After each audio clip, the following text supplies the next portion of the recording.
Bonjour les runners, bonjour les sportifs, bonjour au petit monde de la course à pied, c'est Seb et comme chaque semaine, je suis ravi de vous retrouver pour un nouvel épisode du podcast À côté de mes pompes. Si vous avez bien lu ou si vous êtes vraiment à tenir les comptes chaque semaine, nous en sommes à l'épisode 299 et pour marquer ce 300e épisode la semaine prochaine, je voulais vous inviter tout d'abord à me laisser un petit message audio afin que vous me disiez pourquoi vous êtes des auditeurs et des auditrices fidèles depuis de nombreuses semaines, voire des auditeurs de la première heure il y a de cela bientôt 5 ans, ou tout simplement quels sont les épisodes qui vous ont marqué ou me laisser un petit message pour exprimer ce que le podcast vous apporte chaque semaine. Pour cela, rien de plus simple, envoyez-moi un message par Facebook ou Instagram et je vous indiquerai la démarche à suivre pour cet enregistrement sonore. Dans cette capsule, l'œil du coach aujourd'hui, capsule où l'on répond aux questions concrètes que se posent les auditeurs et les auditrices dans leur quotidien de sportif, eh bien c'est Solène que je salue qui nous a proposé le sujet de cet épisode qui porte sur l'utilisation du tapis de course. Alors, je vous laisse prendre connaissance de ces questionnements. Salut Seb, ma question porte sur l'utilisation du tapis de course à pied. Quels sont pour toi les avantages et les inconvénients de cet outil ? As-tu des recommandations ou des choses sur lesquelles tu souhaiterais nous sensibiliser ? J'ai pu constater qu'il existait un panel d'options, connecté, non connecté, réglage de la pente, etc. Que peux-tu nous en dire et quels produits nous recommander également ? Pourquoi tant de réflexions ? Eh bien parce que j'arrive en fin de grossesse et qu'il me tarde vraiment de reprendre la course à pied, mais je cherche à m'équiper convenablement. Et nous savons tous qu'à cette période de l'année, le temps maussade ne permet pas toujours de faire des sorties idéales et qui plus est avec un nourrisson à la maison. Donc je me disais que reprendre dans un premier temps notamment la marche sur tapis puis la course, que ce soit l'histoire de 10 minutes, un quart d'heure ou plus selon le temps que bébé pourra m'accorder, serait une très bonne alternative. Je dis bien alternative puisque j'imagine que tout comme moi, tu partages le fait qu'une sortie en extérieur restera quand même ce qui nous apporte le plus grand bien. Vous l'avez compris à travers ces quelques mots prononcés par Solène, entre contraintes familiales, météo capricieuse, la sécurité personnelle et aussi le manque de temps dans nos agendas, de plus en plus de sportifs et de sportives se tournent vers le tapis comme une solution pratique. Mais est-ce que cet outil peut vraiment remplacer une séance en extérieur ? Peut-on progresser en courant dans son salon et si oui, comment ? Alors pour y voir plus clair, avec Bruno, nous allons décortiquer les avantages, les limites et les bonnes pratiques autour de ce tapis de course. Ensemble, nous allons tout simplement vous aider à intégrer cet outil intelligemment dans votre entraînement et surtout le faire sans vous ennuyer et sans perdre de vue vos objectifs. Le tapis de course permet-il de progresser ? C'est le sujet de ce nouvel épisode du podcast À côté de mes pompes. C'est un épisode capsule l'œil du coach avec Bruno Heuby pour lequel je vous souhaite une très belle écoute. Bonjour Bruno, on se retrouve pour une nouvelle capsule l'œil du coach et on va tenter dans cet épisode de répondre à la question de Solène. Alors est-ce que ce tapis de course, outil que l'on peut avoir à domicile, peut être un outil de progression ? Je te laisse en dire quelques mots puis on va détailler bien évidemment notre réponse parce que c'est pas du on-off bien évidemment. Oui, salut Seb. Effectivement, le tapis, ça, comme beaucoup d'outils qu'on a à disposition, ça a des avantages et ça a aussi des inconvénients. Donc il y a du pour, il y a du contre. Je pense que c'est de ça dont on va parler. Et après, à chacun de voir en fonction de sa pratique, en fonction de sa manière de s'entraîner, est-ce qu'il y a plus de pour ou est-ce qu'il y a plus de contre, et de faire ensuite le total. Ma question, Bruno, était de savoir s'il pouvait être un outil de progression parce que quand on regarde un petit peu les champions, je pense à Félix Bourg, Guillaume Ruel, Hassan Chadi, ce sont des personnes qui utilisent beaucoup le tapis. Alors parfois, quand ils sont en altitude, pour simuler justement les chambres hypoxiques, il faut passer par cette course à pied sur tapis. Mais même au quotidien, je sais que Félix fait des séances très très longues sur tapis lorsqu'il est du côté de Reims. Est-ce que pour toi, on peut considérer cet outil comme un facteur de progression ? Alors, faudrait demander à Félix, parce que Moi aussi, j'habite à Reims et la coulée verte est vraiment un très bel outil pour faire de belles séances. On a des kilomètres et des kilomètres de surface plutôt plate sans voiture, avec même parfois un balisage kilométrique. Donc seul lui peut répondre à cette question. Moi, je trouve que de manière générale, le tapis peut permettre à certains d'être un véritable outil de progression. Je suis beaucoup plus mesuré, mais là, une fois de plus, je vais pas répondre à leur place, mais moi, je suis beaucoup plus mesuré pour tout ce qui concerne les sportifs de haut niveau, ou plutôt les sportifs qui ont nécessité de faire des séances variées, des séances de fractionnées. Là, je trouve que le tapis n'est pas l'outil idéal, pas du tout même, alors qu'à l'inverse, pour quelqu'un qui va débuter, pour quelqu'un qui a des contraintes comme notre auditrice, qui doit garder les enfants à la maison, qui ne peut pas sortir, qui rentre tard le soir, là, l'outil est vraiment très utile et c'est pour moi un facteur de performance, un facteur de progrès surtout, mais aussi de performance d'ailleurs. Donc, ça dépend vraiment du contexte de chacun et de chacune. Alors, je pense qu'il y a un côté budget également parce qu'il y a, on va pas se cacher, tapis et tapis. Entre le premier prix qu'on va trouver dans un magasin de sport et des tapis qui vont être avec bien plus de fonctionnalités, la bande de roulement, la capacité du moteur, la vitesse également que ce tapis va pouvoir générer, il y a peut-être aussi un petit billet à mettre bien plus coûteux qu'une paire de chaussures et que le déplacement, comme tu le disais, jusqu'à cette coulée verte ou jusqu'à mes bords de Loire, par exemple. Exactement. Et puis en plus, alors je suis pas un spécialiste du tapis et je ne suis pas un vendeur de tapis de course, mais il y a aussi un décalage souvent entre ce que le produit est capable de faire et les performances qu'on lui attribue. Il y a souvent un décalage de quelques kilomètres.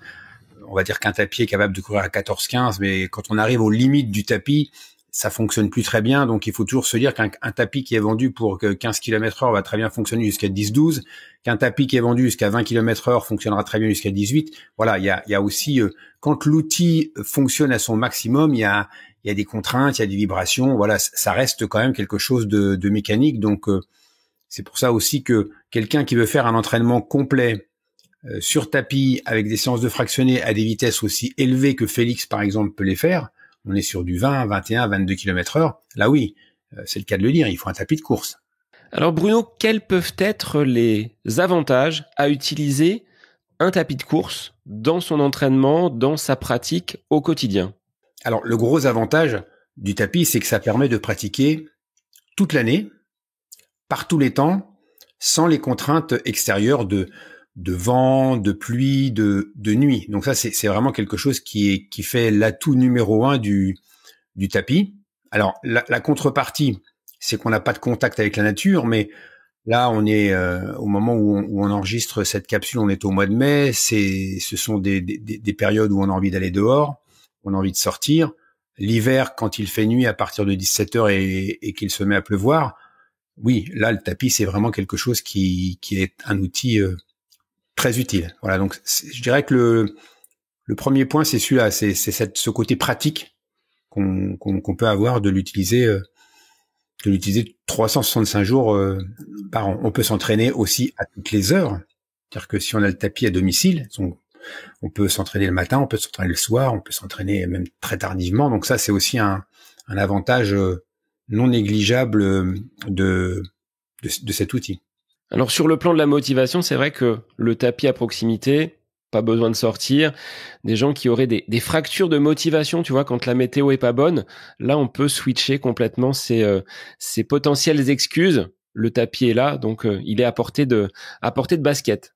C'est ça. Donc et puis ça peut être aussi même un outil de motivation, c'est-à-dire se dire là j'ai mon tapis, c'est facile, je vais aller dessus et puis je vais pouvoir m'entraîner. Donc c'est aussi quelque chose qui peut inciter à pratiquer, alors que on met le nez dehors, on s'aperçoit qu'il fait nuit, qu'il pleut, et ça peut être l'effet inverse. Alors je sais que en termes de praticité, de gain de temps, Michael, qui est un invité qui est passé par le podcast, avait, lors de sa préparation pour le Marathon des Sables, réalisé l'intégralité ou presque de ses séances sur tapis.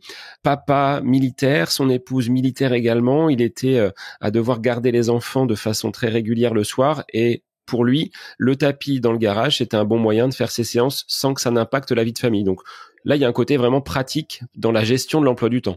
C'est ça. Et là, on est à l'inverse de tout ce que moi je préconise pour préparer le Marathon des Sables, puisqu'on va demander aux gens de faire des sorties longues, très très longues. On va demander, si possible, d'aller sur des terrains en nature, variés, avec des montées, des descentes. L'idéal, c'est évidemment de pouvoir courir sur du sable. Donc là, oui, avec le tapis, on est complètement aux antipodes de ce qu'on va recommander. Mais néanmoins, voilà, le côté pratique, le côté pragmatique l'emporte. Je ne connais pas le résultat de Michael à son Marathon des Sables, mais ce serait pas étonnant que malgré ces conditions de préparation qui sont pas du tout optimales, il ait pu réussir à atteindre son objectif. Il a fait top 10. Ah oui, d'accord. Ah oui, donc...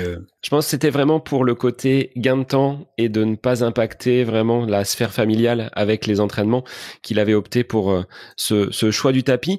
Alors, moi, je voyais également pour les jeunes femmes, Bruno, et bon, l'actualité nous rattrape parfois sur ces accidents, ces drames de la vie, un côté sécuritaire. Et j'en parlais avec Sophie, qui, elle, est du côté de l'Alsace. Elle dit, moi, j'aime bien courir sur tapis parce que quand la nuit tombe, le soir, à 17h en plein hiver, j'ai pas forcément envie d'aller me faire une séance, même si elle apprécie la nature, le côté extérieur de la course à pied. Mais là, ça la rassure de pouvoir faire sa séance en sécurité sur le tapis à la maison. Exactement. Et ça, c'est justement, comme tu le rappelles très justement, hein, avec le contexte actuel qu'on connaît, oui, la sécurité, je pense, elle est très très importante pour une femme seule qui doit se lancer sur des parcours qui ne sont pas sécurisés à des moments de la journée où là aussi la sécurité n'est pas assurée. Donc gros avantage de ce côté-là. Est-ce que la surface souple du revêtement du tapis, cette bande de roulement sur laquelle on va courir, elle peut être un facteur de protection pour les articulations? Alors toi qui es quelqu'un qui mange le bitume, tu vas peut-être pas être d'accord avec ça. Non, je suis pas tellement d'accord avec ça, mais la science nous explique aussi et nous montre que les chocs générés par la course à pied ne sont pas néfastes, bien au contraire, puisque c'est grâce à cette répétition de chocs que le corps va mettre en place un certain nombre d'adaptations. Je rentre pas dans le détail parce que c'est pas le sujet, mais que le corps va mettre en place un certain nombre d'adaptations pour justement être en capacité de résister, de s'adapter aux contraintes que la course à pied lui fait subir. Donc le tapis n'est pas plus protecteur que n'importe quelle autre surface. Si on a des problèmes d'arthrose, de douleurs aux genoux, elles vont pas disparaître parce qu'on court sur tapis. Elles ne disparaîtront pas non plus parce qu'on court sur un seul souple. Et elles ne s'aggraveront pas non plus forcément plus parce qu'on court sur un seul dur. Donc le tapis n'a pas d'effet protecteur particulier sur ce plan-là.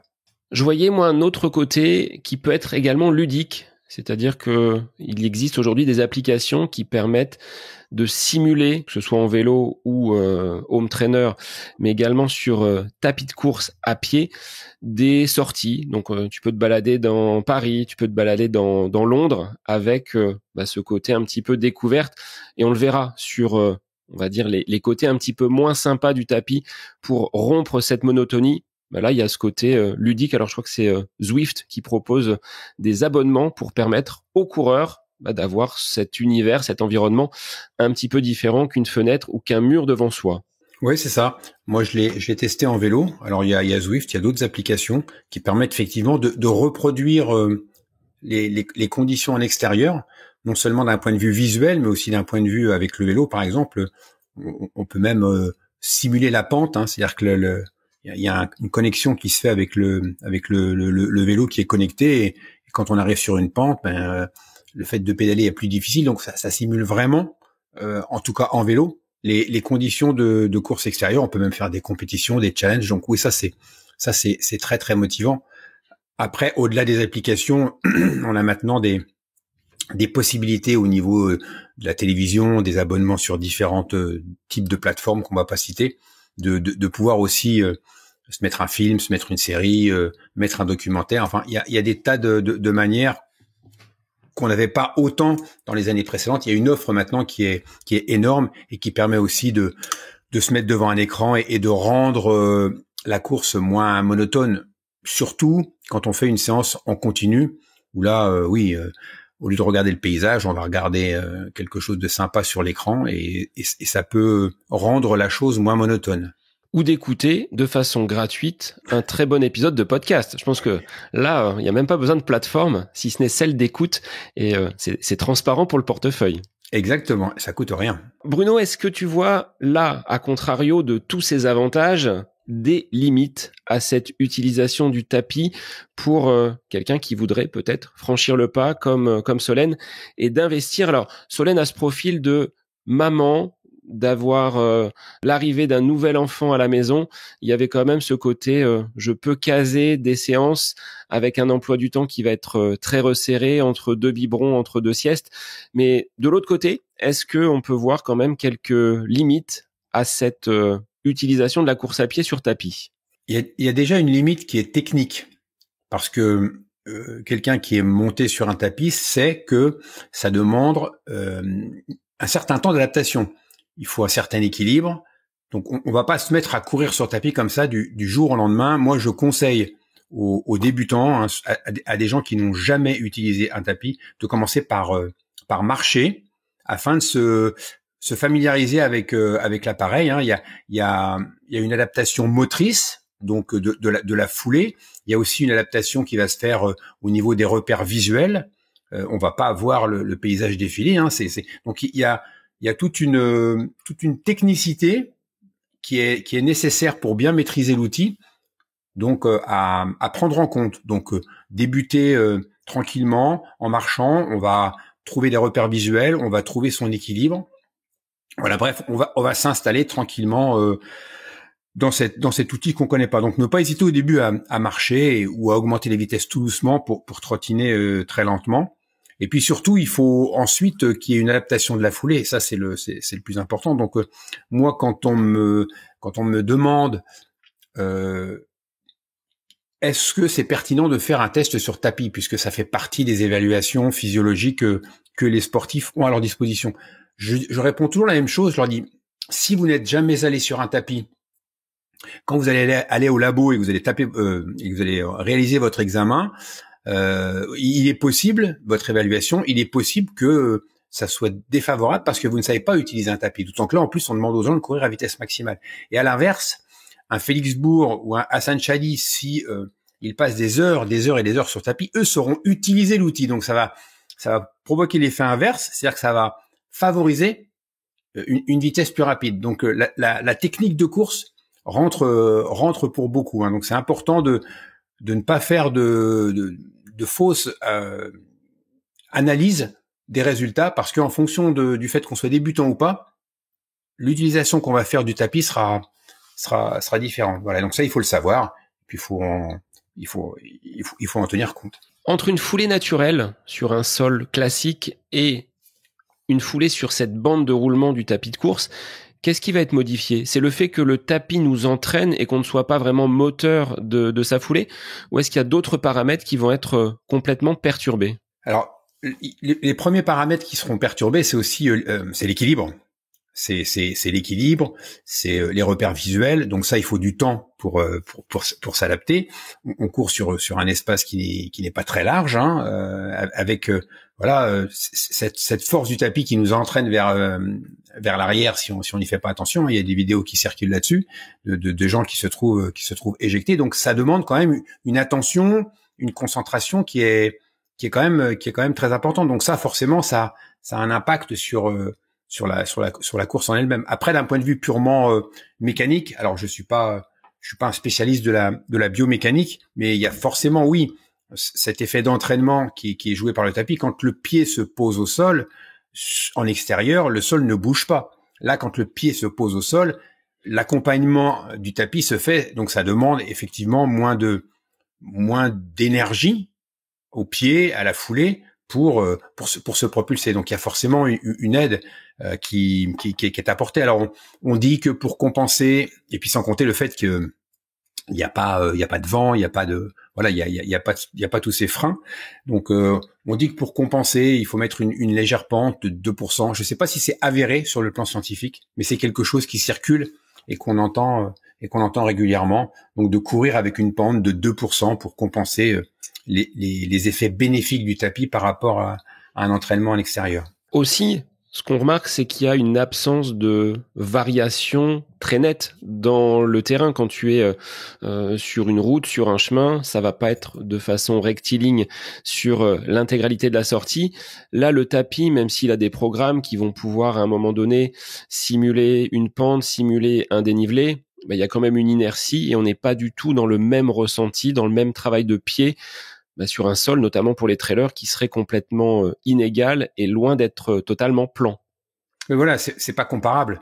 Si on prend l'exemple du trailer, puisque tu en parles, quelqu'un qui va faire une séance avec une pente très très élevée va travailler sur le plan musculaire. Il y aura un effet de renforcement, mais il y aura pas du tout toutes ces adaptations qu'on a sur le plan de la proprioception, puisque forcément sur le tapis il n'y a pas d'adaptation aux racines, aux cailloux, aux variations du terrain. Donc faut bien savoir que sur ce plan-là on n'a pas d'effet bénéfique. Mais oui, quelqu'un qui, un peu à l'instar de Michael là, qui a préparé le marathon des sables, quelqu'un qui habite dans la Beauce et qui veut préparer l'ultra trail du Mont Blanc ou une autre épreuve avec des dénivelés, le fait d'avoir un tapis qui permette de simuler des pentes très importantes, il y aura quand même cet effet de renforcement musculaire qui est intéressant. On parlait, Bruno, tout à l'heure des allures. Est-ce que on peut vraiment se fier au kilomètre-heure et à la vitesse affichée par les tapis?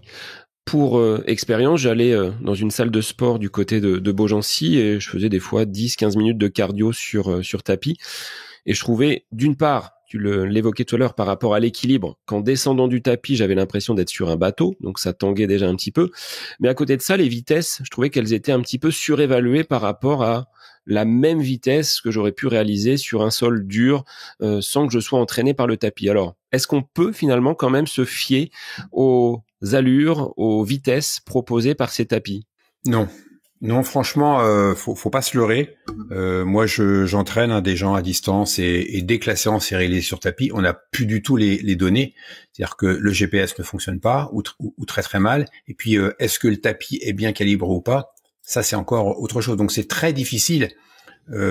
Si on donne une séance précise, telle distance à réaliser telle distance en tel temps, tu dois faire des 200 mètres en 40 secondes. C'est compliqué, pour ne pas dire impossible, pour l'athlète de savoir s'il a vraiment réalisé ces allures-là à la bonne vitesse. Et c'est là que la méthode sensorielle, se connaître, moi, ce que je recommande dans ce cas-là, c'est de dire, en fait, tu vas être ton propre cardiofréquence-mètre, tu vas être à l'écoute de tes sensations, comme tu l'es quand tu es en extérieur, et essaye de reproduire l'exercice à l'identique, c'est-à-dire que là, pour le coup, un peu comme dans une compétition, on va avoir tous les capteurs qui vont être grands ouverts pour essayer de reproduire ce qu'on ferait dans des conditions extérieures. Se fier à un temps, se fier à un chrono, se fier à une montre, pour moi, ça n'a pas vraiment de sens. Une séance de 30-30 ou d'intervalle sur tapis, là, tu t'arraches les cheveux pour l'analyser derrière sur ton application. C'est ça. Et puis le pratiquant, le sportif, le coureur, il a pas intérêt à s'arracher les cheveux, il a intérêt plutôt à avoir les mains bien prêtes à attraper la barre, parce que une fois encore, changement de vitesse toutes les 30 secondes, il y a l'inertie du tapis, quelqu'un qui fait un 30-30, on va reprendre l'exemple de Félix, à 21 ou à 22 km/h, qui va redescendre à 10 km/h et qui va remonter à 22 en 30 secondes, c'est quasiment impossible. Mais je suis certain que l'entraîneur adapte les séances pour que justement il y ait une faisabilité. Moi, je vais jamais donner une séance de 30-30 sur tapis à quelqu'un, parce que je sais très bien que à réaliser, ça va être très compliqué. Quelles peuvent être les séances, Bruno, que l'on peut faire aisément sur un tapis de course? Est-ce qu'on est dans du jogging, vraiment de l'allure 1, vraiment tranquille pour récupérer, ou quelqu'un qui voudrait peut-être faire par exemple du bi-quotidien avec une séance le matin, il se dit tiens, je vais faire une séance le soir sur tapis vraiment très cool pour récupérer? Est-ce que c'est là judicieux plus qu'un travail de qualité sur tapis? Ouais, Franchement, les séances en endurance, les séances tranquilles, les footings sur tapis, c'est parfait. Ça, il n'y a pas besoin de rayer l'allure, donc ça va très bien. Plus il y aura à l'extrême inverse, ce qu'on disait tout à l'heure, c'est 20 fois 30-30.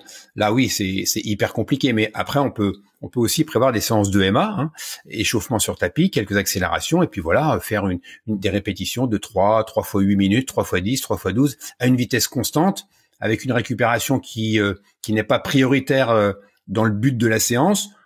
Puisque bon, si la récupération est un peu plus longue ou un peu plus lente ou un peu plus rapide, c'est pas très grave.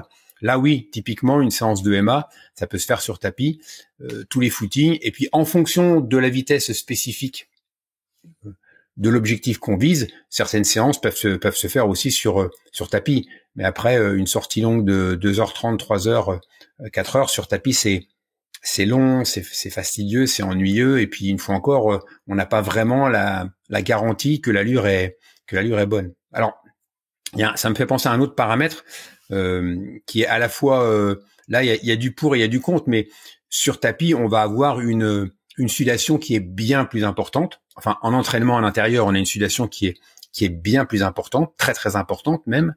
C'est même parfois un peu gênant, puisque pour quelqu'un qui sue beaucoup, voilà. Donc, faut prévoir la serviette à proximité, ça c'est indispensable. Mais on peut aussi, alors si on est tout seul, on peut prévoir une grosse bouteille d'un litre et demi, mais parfois même il y a deux endroits où on peut mettre des bouteilles et de l'eau, mais on peut aussi, et ça c'est bien, c'est qu'on peut s'hydrater régulièrement. Donc ça c'est aussi l'avantage du tapis, c'est que les bouteilles sont posées devant, on peut s'hydrater et ça va compenser cette sudation qui est plus importante. Donc l'hydratation, c'est un phénomène aussi qui est un paramètre qui est réglé avec l'entraînement intérieur parce qu'on a toutes les commodités pour pouvoir emmener tout ce qu'on veut. Alors c'est ce que me disait le gérant de la salle de sport, Laurent. Il me disait vaut mieux quand on est sur tapis le mettre à proximité d'une fenêtre, ouvrir la fenêtre pour avoir quand même un petit peu de ventilation et puis ne pas oublier de s'hydrater comme tu viens de le dire. Et ça me fait penser à Ludovic Chorgnon qu'on a déjà cité dans ses capsules l'œil du coach, qui lui s'entraînait limite dans un sauna avec le tapis quand il préparait ses épreuves un petit peu exotiques avec beaucoup de chaleur ou beaucoup de fraîcheur quand il avait fait également ses courses autour du pôle Nord pour simuler et ne pas forcément être dans le désagrément d'être à l'extérieur, d'avoir tout son ravitaillement à proximité. Ben là, il installait le tapis soit dans un sauna, soit dans une chambre froide. Donc là, on peut, sur des préparations vraiment très spécifiques, comme on le disait tout à l'heure avec Michael, se mettre dans les conditions qu'on va pouvoir retrouver potentiellement sur ce type de compétition. Ouais, puis je crois qu'il y a aussi la géographie qui compte beaucoup. Quelqu'un qui habite dans un appartement au 5e étage en pleine ville, oui, c'est sans doute pertinent parfois, et même souvent, d'utiliser le tapis parce que le soir, les feux rouges, la circulation, la pollution aussi, voilà, sont des contraintes. Donc peut-être que au final, s'entraîner chez soi, au calme, sans pollution, en toute sécurité et avec une bonne série à regarder, ça peut être quand même quelque chose de peut-être pas de plaisant, mais en tout cas qui va présenter beaucoup plus d'avantages que d'inconvénients. Alors qu'à l'inverse, quelqu'un qui va habiter à la campagne, qui met un pied dehors et qui est déjà en plein air, on peut aussi comprendre que les motivations soient différentes. Moi, c'est vrai que personnellement, j'ai jamais apprécié vraiment cette course à pied sur tapis parce que le sport, ça rime avec extérieur pour moi. Et au bout de 10-15 minutes, il y avait comme une forme d'ennui, enfin cette lassitude mentale. Est-ce que c'est un moyen peut-être de travailler le mental, de réaliser des séances soit longues sur tapis, de répéter dans un environnement qui est là vraiment très spartiate, On est sur le tapis et il y a rien d'autre qui peut nous perturber. Est-ce que ça peut faire un petit peu de préparation au niveau du cerveau pour le conditionner à des épreuves longues? Oui, et puis c'est surtout que on va aller un peu contre le cerveau, c'est-à-dire que notre cerveau il nous dit non, je vais m'ennuyer, non ça va pas être sympa. Ou j'appuie sur le bouton pour descendre tout de suite. Ouais, c'est ça. Et alors que là on va aller un peu contre. Et à l'inverse, je dirais que quelqu'un qui court toujours sur tapis, moi lui dire mais faut faire tes séances dehors d'abord parce que c'est plus pertinent et donc lui aussi il va se forcer, donc il va travailler sur son mental, sur son cerveau, donc tout ce qui permet en fait de s'obliger, de se contraindre et de changer de ses routines, c'est quelque chose qui est intéressant. Donc oui, il y a là aussi je pense que on va pas avoir un mental de dingue parce qu'on s'entraîne sur tapis des heures et des heures, mais le fait de se mettre un peu dans des zones et dans des situations qu'on n'a pas envie de connaître, c'est toujours bénéfique. Moi, je suis toujours un peu surpris, Bruno, toi, par ces salles de sport où on voit les tapis. Tu vas avoir une vingtaine de tapis qui sont alignés devant une vitrine. Tous ces tapis-là qu'on voit alignés, ouais. Et les gens en train de courir. Mais j'aurais envie de leur dire, mais vous avez juste à sortir, à prendre vos baskets et à faire la même chose à l'extérieur dans un cadre un petit peu plus naturel. Alors après, je conçois, il y a certains qui vont faire juste 10-15 minutes en chauffe, en préparation d'une séance de musculation. Mais comme tu l'as dit, il faut peut-être pas non plus se restreindre et se contraindre à vouloir absolument toujours courir sur tapis.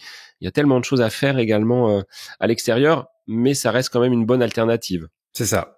Je pense qu'il y a vraiment du pour et du contre, et chacun doit essayer de peser sur cette balance des pour et du contre, essayer de peser qu'est-ce qui va faire pencher la balance d'un côté plutôt que de l'autre en fonction de sa situation. Effectivement, une femme seule avec des enfants l'hiver, oui, forcément courir sur tapis, c'est oui. Et par contre, quelqu'un qui habite à l'extérieur, qui est dans la nature, on aurait plutôt tendance à lui dire d'aller respirer au grand air. Donc une fois encore, il n'y a pas de réponse qui s'adresse à tout le monde. Il y a un contexte spécifique, et puis en fonction de ce contexte, essayer de trouver la solution qui est la plus appropriée à sa pratique. Et pour revenir justement à ce que tu disais sur l'utilisation du tapis, j'avais été déçu, moi, quand j'avais fait un test d'effort il y a 2 ans maintenant, du côté du pôle santé sport à l'hôpital d'Orléans, de faire ce test sur vélo, parce que je trouvais que j'avais pas cette habitude de vélo. J'avais fait ça en plus avec le masque, on sortait du Covid. Et je m'étais dit, peut-être que si je l'avais fait sur tapis, ça aurait révélé d'autres valeurs, d'autres chiffres. Mais comme tu le dis, comme j'ai pas l'habitude de pratiquer cette course à pied sur tapis, ça aurait peut-être pas apporté grand-chose sur ce que j'aurais pu peut-être faire en plus, ayant quand même plus d'appétence pour la course à pied que pour le vélo. Mais c'est une réflexion, et beaucoup aujourd'hui de tests d'effort se font en labo sur vélo. Pour nous, les coureurs un petit peu lambda, je pense qu'après il faut passer par des labos peut-être un petit peu plus spécialisés pour avoir accès à ces tapis, mais avec quand même une maîtrise du geste, parce que on n'a pas besoin de faire beaucoup de kilomètres pour prendre le mur ou de chuter par exemple. Ouais, c'est ça. C'est pas le même mur qu'au marathon, mais lui, celui-là, il est bien présent. Il est bien présent également. C'est certain. Il y a aussi un aspect qu'on n'a pas abordé, c'est la modification des données cardiaques liées justement au fait qu'il y a plus de sudation, lié au fait qu'il y ait plus de qui est un effet un peu de chaleur, Enfin, c'est même pas un peu, c'est qu'il y a cette thermorégulation qui s'opère pas de la même façon. C'est ça. Et c'est là d'ailleurs qu'on voit l'impact de la chaleur sur l'organisme. Moi, je l'observe avec les analyses de séance. Je vois tout de suite si la séance quasiment a été réalisée sur tapis ou pas, parce que le même athlète qui va faire son footing à l'extérieur et qui va faire son footing à l'intérieur, la courbe de fréquence cardiaque dérive systématiquement. Et pour qu'elle ne dérive pas, il faut que la vitesse se réduise. Mais comme c'est pas forcément l'objectif principal de la séance, j'insiste pas trop là-dessus, mais systématiquement on le voit. Et donc ça, il faut aussi, pour ceux qui sont très attachés aux données cardiaques, bien prendre en compte le fait que quand on court sur tapis en intérieur, enfin dans des conditions de chaleur, il y aura un impact très important sur la fréquence cardiaque, qui est un reflet de l'effort. Et il y a un effort plus important, puisqu'il faut effectivement, comme tu le dis, il faut thermoréguler. Donc, impact aussi à prendre en compte dans la course sur tapis. Pour analyser les séances, dans ces cas-là, tu vas te baser d'abord sur le temps plus que sur le kilomètre. On disait la fiabilité des roulements du tapis, est-ce qu'il est bien calibré ou pas, et la fréquence cardiaque, qui vont être tes 2 indicateurs sur un débrief de séance. Les autres paramètres, tu auras du mal à les intégrer. C'est ça. La vitesse, la vitesse. En fait, je regarde la forme de la courbe de fréquence cardiaque. Si c'est un footing, une séance allure 1, elle doit être le plus horizontale possible. Peu importe la vitesse d'ailleurs, puisque moi j'estime que l'allure 1, c'est l'allure de confort du jour, donc elle peut varier dans des proportions assez importantes, plus vite ou plus lentement que l'allure théorique, on va dire. Et donc sur tapis, la recommandation que je fais, c'est d'éviter que la fréquence cardiaque ne dérive trop, parce que du coup on n'a pas cet effet de récupération qu'on a sur une séance où la fréquence cardiaque est bien linéaire et que on a la récupération voulue pour ce type de séance là. Donc et bien souvent le coureur, pour respecter cette consigne, soit il part plus lentement, mais souvent il part à la vitesse naturelle d'aisance qui est la sienne, et il s'aperçoit que la fréquence cardiaque monte, et il a tendance un peu à légèrement ralentir, ce qui est facile à faire sur tapis d'ailleurs, pour que cette fréquence cardiaque ne monte pas trop haut, parce que sans s'en rendre compte, elle peut monter de manière assez importante, ça peut être 10, 15 pulsations, voire même 20, sans qu'on s'en rende compte. Donc on n'est plus du tout dans la même zone de travail, et derrière, si c'était un footing cool qui se transforme en séance d'endurance, on n'est plus du tout dans le même objectif. Après, derrière, faut pouvoir ajuster, réguler de façon à ce que l'entraînement soit quand même bien calibré. Donc c'est toute la difficulté de l'analyse derrière. C'est ça. Bruno, pour débuter sur une séance sur tapis, tu le disais, on passe par de la marche. Quelqu'un qui voudrait faire une séance un petit peu de qualité, on va lui proposer exactement la même chose, c'est-à-dire d'entamer la séance par une marche de plus en plus rapide. Quand on est sur un footing, on y va très lentement. Là, c'est exactement le même principe sur tapis. Oui, c'est la même chose. Il faut un temps d'adaptation. On n'est pas des équilibristes, sauf les gens qui sont des équilibristes, mais quand on passe d'une station assise ou je ne sais pas ce qu'on faisait avant à courir sur un tapis, il y a un temps d'adaptation qui est nécessaire. Quelqu'un qui a une grande maîtrise du tapis, il va très vite se retrouver à la bonne vitesse. Moins on a la maîtrise de l'outil, et plus il faut commencer doucement par de la marche, augmenter très progressivement la vitesse. Ça, les outils le permettent. Le tapis permet d'augmenter très progressivement la vitesse jusqu'à ce qu'on trouve une vitesse, un équilibre, un ressenti d'effort qui soit celui qu'on recherche. Donc ça prend du temps, et sans doute un petit peu plus de temps que de chausser les baskets et partir courir, où on n'a pas tous ces repères visuels, toutes ces notions d'équilibre qui sont nécessaires sur tapis. Pour conclure cette capsule, Bruno, est-ce que l'on peut apporter donc une réponse à Solène sur les bénéfices limites du tapis, elle qui est jeune maman et qui souhaite intégrer cette pratique du tapis dans son entraînement, et puis également pour les auditeurs et auditrices qui seraient amenés à écouter cette capsule? Là, en l'occurrence, dans le cas présent, oui, les avantages de pratiquer sur tapis, ils sont nombreux, et je pense que on ne peut que l'inciter, surtout si c'est pour se mettre à courir, à utiliser le tapis à 100%. C'est vraiment quelque chose qu'on conseille vraiment.